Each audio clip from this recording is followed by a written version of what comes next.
Ayan, isa naman pong fantastic na hapon o Thursday, our dear Eat to Light Cuties.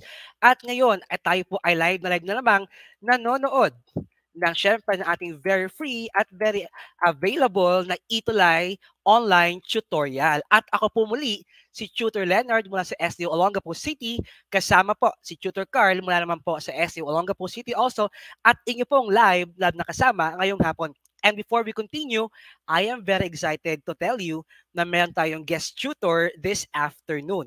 And before we continue also, we just want to say hello at magandang hapon po sa ating mga kasama this afternoon, gaya po na Shia Ruvi, Harit Lebore Casero, Mark Harold Cruzado. Andyan din po ang ating kasama gaya ni Giselle Turqueza Mateo at ni Maricel G. Lapada. At ngayong hapon po, tayo ay nasa quarter 3, week 6 na, at ito ay meron pong pamagat na layunin at pamamaraan ng patakarang piskal.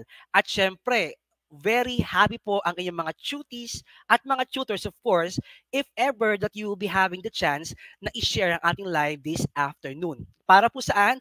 Upang mas maraming kabataan ang makapanood at matuto kasama natin ngayong hapon. At syempre po, ang Itulay, ang DepEd, ay inyo pong kasama nag-celebrate ng International Adolescent Health Week. Ito po ay mula March 20 to March 26. At kami po ay sumusuporta sa inyong mga kabataan sa mga pagbabagong inyong nararanasan. Hello rin po kay Marcel G. Lapada, John Kyle Brandes, Narisa Likigan, Realin Iliarde, Harit Labiore, John Kyle, Richel Colili, Marcel G. Lapada, Shia Ruby, Vina Garing Navarro, andyan din po si Cristeline Arcera. Blessed afternoon po, sabi ni Kuya Mark Platon. At hello po kay Josephine Cesar ng grade 9 SPJ ng Ocampo National High School at sa kanya pong very supportive teacher na si Madam Gloria Tipones. At syempre po, para po parangalan ng ating school and tuties of the week, sila po ay mga paaralan at mga tuties na aktibo nakipag-participate sa bawat activities at bawat live natin every Thursday. Our tutor of the week ng week 5 is none other than Realin Eliarde mula po sa Ocampo National High School. At ang ating school of the week ay ang Godofredo Reyes Sr. National High School mula naman sa SDO Camarines Sur.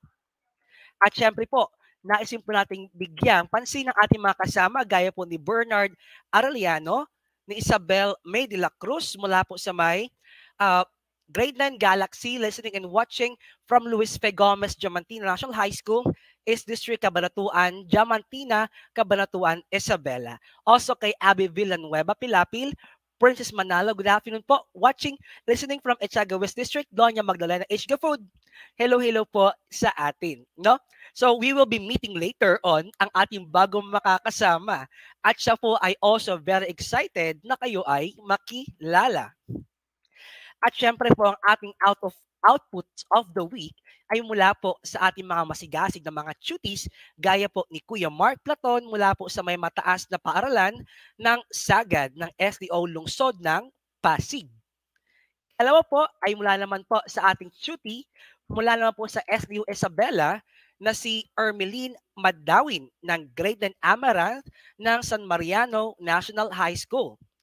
At last but not the least, ay mula naman po sa San Mariano National High School. Siya po ay si Prince Elijah Buensucesco Conchas at ang kanya pong teacher ay si Ma'am Rosalinda Gatan.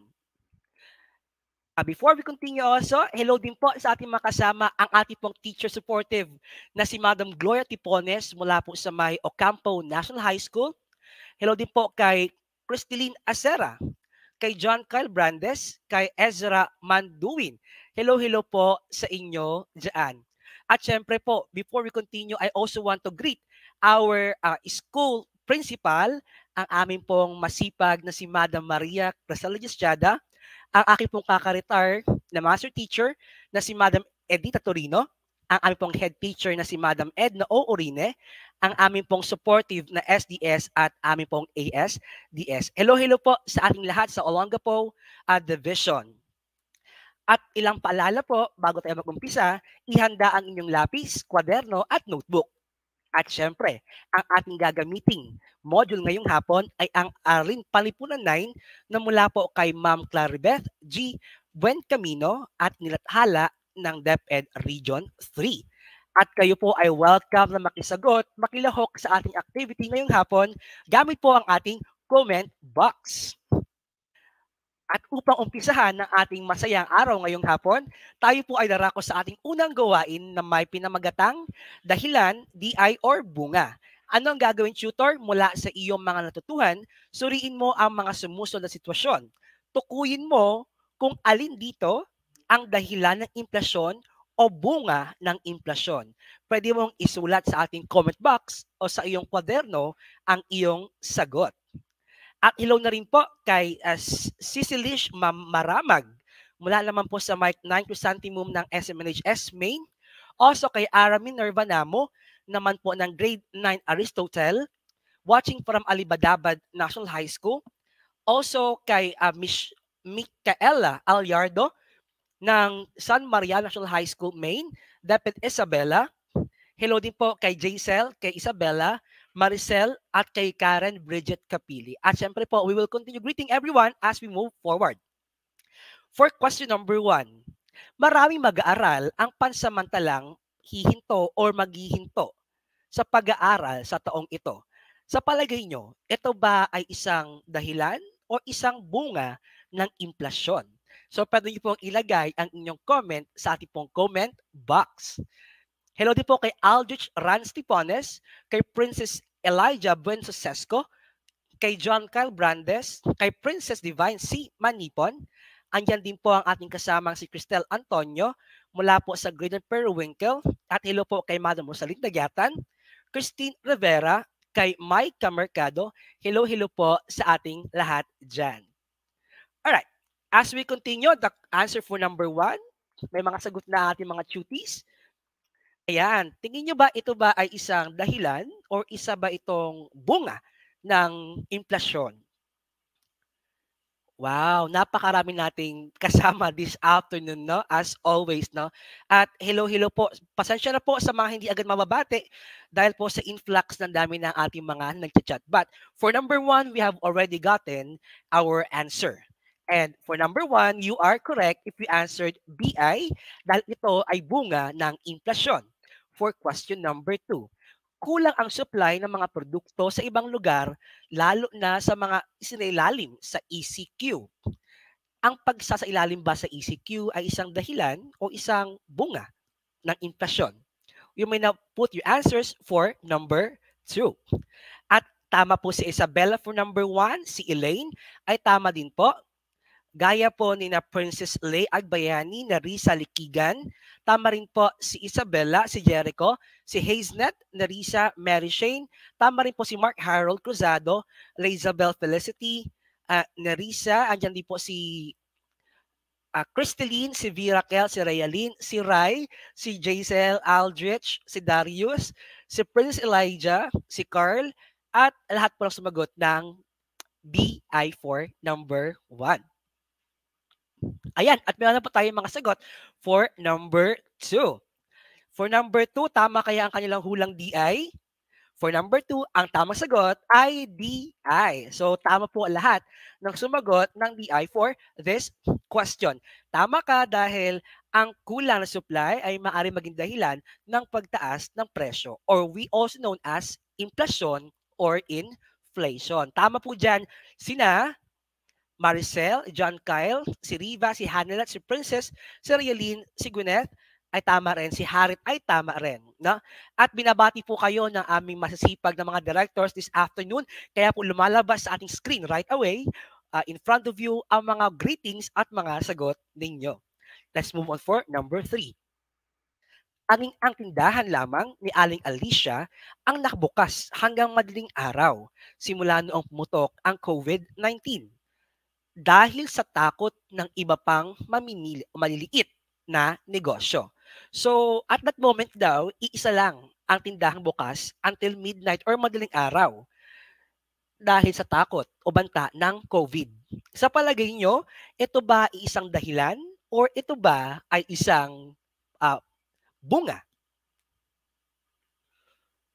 Alright, please put now your answers in our comment box and please write down number 3. At hello din po, good afternoon po mula dito sa Barreto National High School. Hello po kay Madam Winabel at sa aking mga kasama this afternoon sa aming school. Hello, hello po sa ating lahat. No? For number 2, tama rin po si Marian, si Ermeline, si Rai, si Cristeline ay tama rin po for number 2. For number 3, the correct answer is, syempre, ito po ay DI. Alright. So, for number 3, tama din po dyan. Si Darius, si Jocelyn, si John Kyle, si Kuya Mark ay tama din. Tama rin po si Visitasyon, si Richel ay tama rin. At hello din po, magandang hapon po, tutor watching and listening from Godofredo Reyes Senior High School of Camarines Sur, Maria Carmela Cruzado ng grade 9 Prime. Let's move on for number 4. Limitado ang mga produktong mula sa malaking planta dahil marami ang pansamantalang nagsara dahil sa pandemya. Ito ba ay isang dahilan ng pagtaas ng presyo o inflasyon o ito ba ay isang bunga? Please put now your answers on our comment box and write down number 4.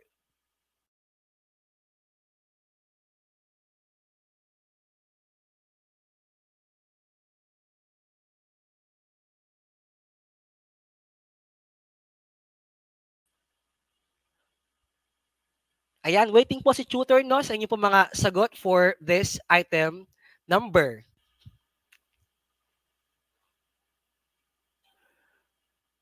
And the correct answer for number 4, yan, tama po ang ating mga kasama. Gaya po ni na Virakel, andyan po si Kuya Mark Harold Cruzado, tama rin po si Marian Velasco Taguba, at tama rin po ang ating mga kasama gaya nila Mary Shane Balauro at si Ermeline ay tama din po gaya po ng ating ibang mga kasama. Let's move on now for question number 5.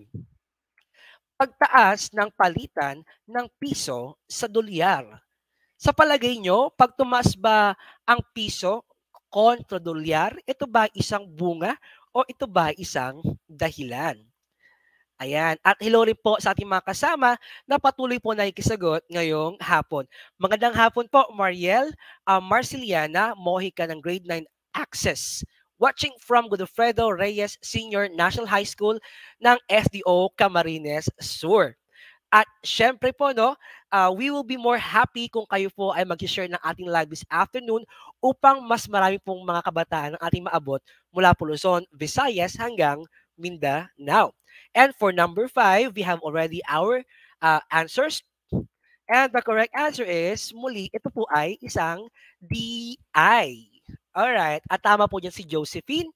At ang ating kasama, gaya po ni na Josephine. At andyan din po si Ermeline. Si Ara ay tama rin po. Tama rin po ang ating kasamang si Richel.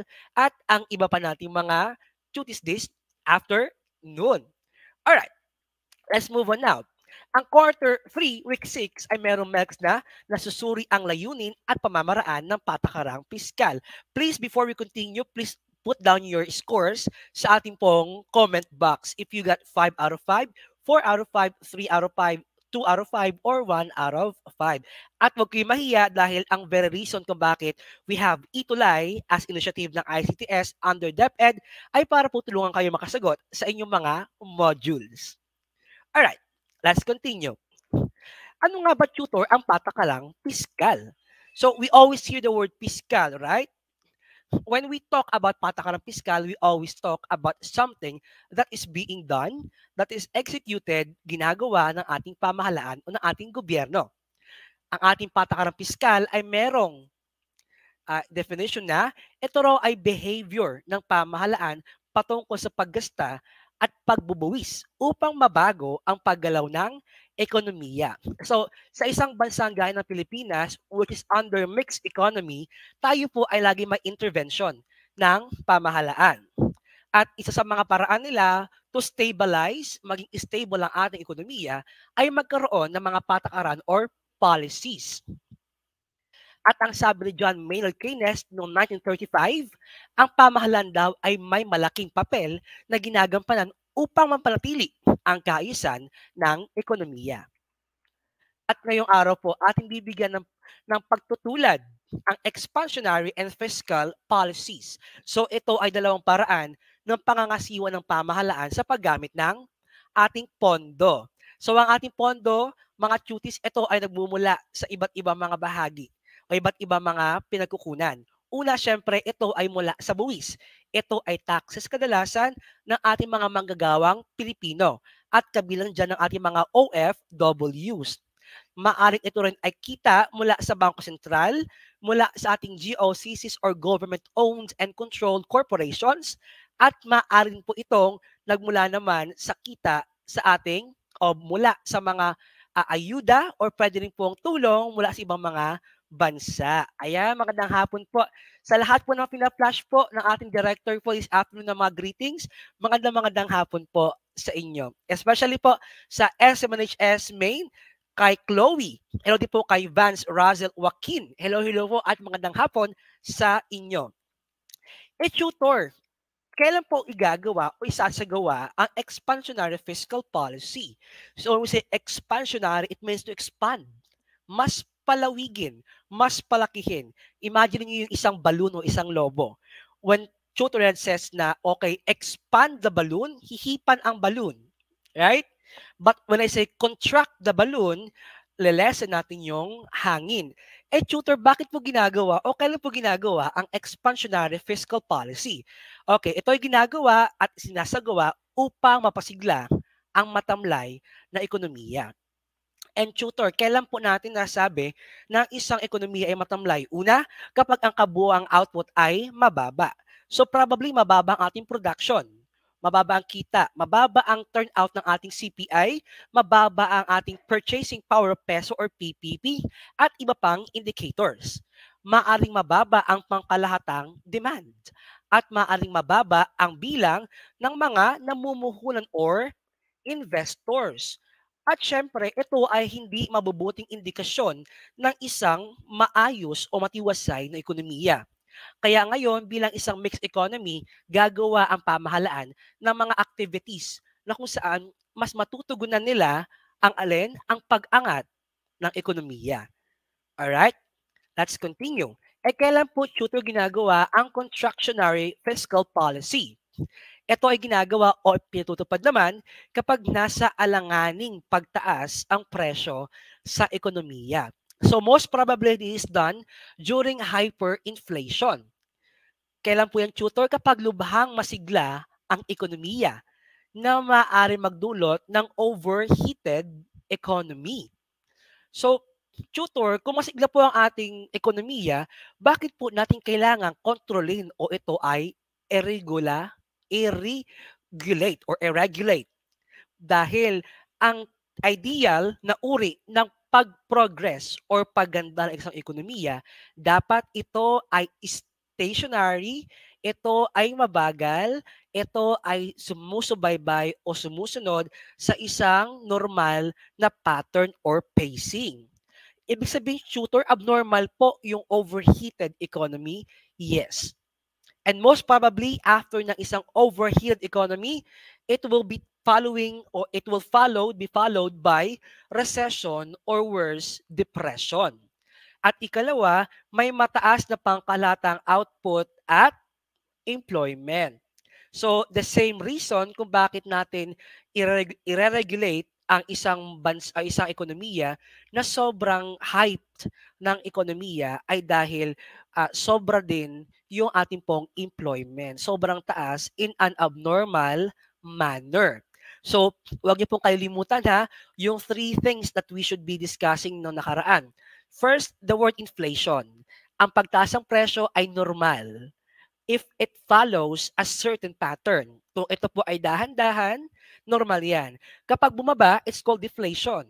Pero kapag sobrang taas ng presyo, it is abnormally hyped, it's called hyperinflation. Okay? So, we continue. So, tutor, paano po isinasagawa ang expansionary fiscal policy? So, tutor, paano po pinapasigla ng gobyerno ang isa pong ekonomiyang bumababa? So, this is simple as this. Una, Sila ay gagasta sa mga proyektong pampamahalaan. Pangalawa, magpapababa sila ng buwis. Tutor, what will happen kapag gumasta sa proyektong pamahalaan? Siyempre, magkakaroon ng trabaho. Alright? Pangalawa ay yung pagpababa ng buwis. So, we are paying several types of taxes, no? In almost everything that we buy, nagbabayad tayo ng tax. Kung ikaw ay kumukonsumo ng produkto o serbisyo gaya ng Wi-Fi connections ng ating mga cellphones, cellular phones, ng data, yan po ay under taxation also. And most often than not, that is under the kind of value-added tax. Kapag ikaw ay negosyante, you might be paying ng excise tax. Kung ikaw naman ang isang namumuhunan ng exporter, pwede ka magbayad ng taripa. Alright? At kung ikaw naman isang manggagawa, under the corporate world, you might be paying ng withholding tax or direct tax. Okay? Let's continue. What will happen, tutor, kapag ginawa po ang expansionary fiscal policy? Siyempre, ito ay magresulta sa muling mas maraming trabaho para sa mamamayan at makapagbibigay ng mas malaking kita sa ekonomiya. Let's continue. Paano po isagawa ang constructionary fiscal policy? Simple as this. Maaring magbawas ang gobyerno or pamahalaan ng kanilang gastos at mahila nito ang buong demand at maaring pataasin ang pagbubuwis, no? So tutor, pwede pala maggawa ng batas ang ating pamahalaan na pataasin pa ang buwis? Yes. If our economy is boosted abnormally, maaari maglabas ng decree, maaari maglabas ng bagong regulation ang BIR para po pababain ang ating hyped economy. Alright? At always watching daw po si Lyra Jane Padua. Thank you so much, Lyra Jane Padua. At syempre po sa ating mga kasama ngayong hapon, maraming salamat po sa inyo pong pagtutok. Please stay tuned as we continue our discussion. At syempre po, tutor, mahalaga ang fiscal policy. Bakit? Dahil ang fiscal policy ay isang paraan ng gobyerno upang ano, tutor? Siyempre po, upang itaas ang isang ekonomiyang under recession, mababang ekonomiya, or under depression. Again, tuties, are the tuties, ginagawa po ang expansionary fiscal policy ng ating gobyerno upang itaas ang ating ekonomiya. At gaya po niyan, binibigyan naman po, no, ng regulation. Binibigyan naman po ng paraan upang bawasan ang sobra pong hype na ekonomiya, yung abnormal na pagtaas ng employment, abnormal na pagtaas ng presyo, so on and so forth. Gamit naman po ang ating constructionary fiscal policy. And through this, anong purpose, tutor, ng ating pamahalaan, ng ating gobyerno in doing this? It is always to keep our economy regulated and stable. Is that clear, my dear cuties? Ayan. So, syempre, no, I'm pretty sure you are all listening. At hello din po sa ating mga kasama. We have people from YouTube watching us ngayong hapon. Gaya po ni Walter Absin, andyan din po si She, at andyan din po si Josephine Cesar. Hello po sa ating mga bagong kasama this afternoon. At syempre po sa mga palaging tumututok during our live sessions. And I am excited, of course, to tell you and to welcome in our live this afternoon ang magbibigay sa inyo ng inyong assessment, post-test assessment is none other than ang ating poging-poging tutor na si Tutor Joner mula San Juan National High School, Mexico, SDO, Pampanga. Please welcome our kasamang guest tutor this afternoon. Hello po, Tutor Joner. Tutor Joner, hello po. Ayan, no, mga tuties, si Tutor Joner po ay kasulukuyan po nagkakaroon technical problem sa sound po niya yata. But he will be our guest tutor. Hello and hope po. Tutor Joner, Yes, sir. Yes Okay po. na po. Okay. Thank you, sir. Thank you, Sir Leonard. And good afternoon sa ating mga tuties sa Itulay. No? So, I'm very much glad, no, sa pag-guest dito sa ating Itulay. And I want to tell that Sir Leonard, no, na thank you sir, no, for inviting me. And of course to Sir Leo, our ano. Okay, so good afternoon again, my dear tutees. I'm Tutor Joner from San Juan High School, Mexico, FDO Pampanga. Hello, hello dyan sa ating mga teachers, sa aking mga co-teachers and students sa San Juan High School, and headed by our principal, Sir Joel P. Kajang. Okay, so again, ako yung magiging tutor nyo or magbibigay sa inyo ng tawag dito, gawain, no, post-test para sa araw na ito. And hopefully, sana, no, magkasama pa tayo next, ano natin, no, dito sa Itulay. Okay. So, hello, ayan, no? Ang dami palang mga nag-greet. Hello kay Harriet, kay Mika, no? Good afternoon, Josephine. Ayan. Rai, Aldrich, ayan. Good afternoon. So, eto. So, proceed na tayo sa ating discussion. So, ngayong araw na ito, again, ito yung ating post-test. So, para sa ating gawain number 2, tama o mali. So, yung panuto natin, basahing maigi ang mga sumusunod na sitwasyon, isulat ang iyong sagot, no, sa papel kung tama ang ating pahayag, ayan, na sitwasyon, isulat tama sa comment box. Then kung mali naman, of course, isulat nyo mali. No, kung ang yung sitwasyon ay nagsasaad ng maling impormasyon o di wastong impormasyon. Okay, so naintindihan ba? Ayan. So, again, magbibilang ako ng 5 segundo para ipakita, no, ni Sir Leonard yung mga tamang sagot. So, handa na ba mga cutie? Ayan, Ayan. Handa na sila. sila. Yes po. Let's give Okay. na our number 1 question. Okay, for our number 1 question, ayan, ang patakarang pananalapi ay tumutukoy sa behavior ng pamahalaan patungkol sa pagkasta at pagbubuwis upang matamo ang maayos na daloy ng ekonomiya. Uulitin ko, ang patakarang pananalapi ay tumutukoy sa behavior ng pamahalaan patungkol sa paggasta at pagbubuwis upang matamo ang maayos at nadaloy ng ekonomiya. So ito ba ay tama o mali? Yan. So 1, 2, 3, 4, 5. The correct answer is? Okay, so the correct answer is? Ayan, Mali. tutor na dapat Tama ito ba? ay mali. Yes po, tutor Yes. dapat ito ay Yes, mali. sir. Bakit tutor ito So, mali? mali. Dapat ito ay patakarang piskal. Ayan. So, Ayan. nasabi kanina ni sir, no? Patakarang piskal ang tamang sagot para doon. Okay, so tama si Aldrich. Ayan. Ay, sino ba to? Si Bernard. Ayan, Bernard. Ayan. Okay, si Emilia. Ayan, tama din. Okay, for question number 2.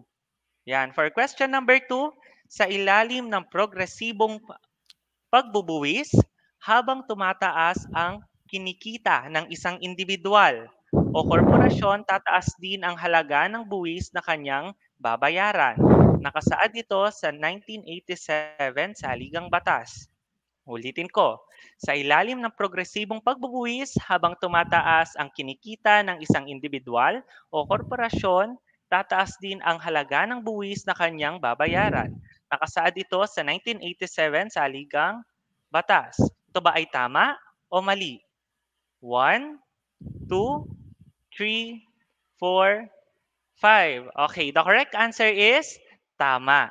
No? So, ang ayon sa saligang batas natin noong 1987 Constitution, so once ng isang individual tumataas ang kanyang kita, tumataas din ang kanyang buwis na binabayaran sa pamahalaan. Ayan, that is correct, tutor, no? Na kapag ang isang tao, individual ay kumikita in a progressive manner, syempre, ang tax niya po ay progressive din. But on the other way naman around, we have the regressive tax and we also have the stationary one. In this question number 2, you are all correct that you get it as tama. Okay. Yan. So, napakaraming nakakuha ng tamang sagot, oh. Okay. Next, for question number 3 sa ating gawain, No, kapag nasa bingit ng pagtaas ang pangkalahatang presyo sa ekonomiya, pinatutupad ang expansionary fiscal policy. Uulitin ko, kapag nasa bingit ng pagtaas ang pangkalahatang presyo sa ekonomiya, pinatutupad ang expansionary fiscal policy. Ito ba ay tama o mali? 1, 2, 3, 4, 5. Okay, the correct answer is ayan, mali, no? Sir, bakit po naging mali, no, yung ating statement o yung sitwasyon? Dahil instead of expansionary fiscal policy, dapat yung nandiyan ay contractionary fiscal policy. No, nabanggit nga kanina Ayan. ni Sir, yung expansionary fiscal policy, pinasisigla nito ang nananamlay na ekonomiya ng bansa. Okay? Ayan, so ang daming nakakuha ng tamang sagot. Oh, ayan si Virakel. Si Virakel, si Jazel. Ayan, napakarami. Si Aldrich, si Lira. Ayan, so very good, no? Napakaraming sumasagot sa ating live Itulay, okay? And for our fourth question, ayan, ang withholding tax ay isang uri ng buwis na tuwirang kinokolekta sa mga individual at bahay kalakal. Ulitin ko, ang withholding tax ay isang uri ng buwis na tuwirang kinokolekta sa mga individual at bahay kalakal. Ito ba ay tama o mali? 1, 2, 3, 4, 5. Okay, the correct answer is ayan. So tama, no? Yeah, that is correct. Yes. So yung statement tama siya. Dahil yung withholding tax, ito yung uri ng buwis na direktang binibigay or binabayaran, no, ng isang individual at bahay kalakal sa ating pamahalaan. Ayan. So napakaraming ayan, si Harriet, si Maflor, si Josephine, si John Kyle. Ayan. So tama yung kanilang sagot. So very good. Ayan. And for our last question. For our last question, ito, mukhang nabitin ata sila, sir. Ayan. So for our last question, ang tunguhin ng expansionary at contractionary fiscal policies ay upang mapanatili ang kaayusan ng ekonomiya ng bansa. Ulitin ko, ang tunguhin ng expansionary at contractionary fiscal policy ay upang mapanatili ang kaayusan ng ekonomiya ng bansa. Ito ba ay tama o mali? 1, 2, 3, 4, 5. Okay, the correct answer is tama. So ang expansionary at contractionary fiscal policy, so ito yung nagpapanatili, no, sa ating bansa ng kaayusan, lalong-lalo na sa ating ekonomiya. Okay, so yung mga nakuha ng tamang sagot, Crystalline, Maricel, Rachel, ayan, si Maria, si Vina. Yan, so tama yung kanilang mga sagot. So ang galing-galing ng mga ating mga cuties, sir. Ayan, maraming salamat Tutor Joner, no, at Yan. sa ating mga kasama this afternoon nagbigay ng kanilang pakikilahok sa pagsagot ng ating assessment number 2.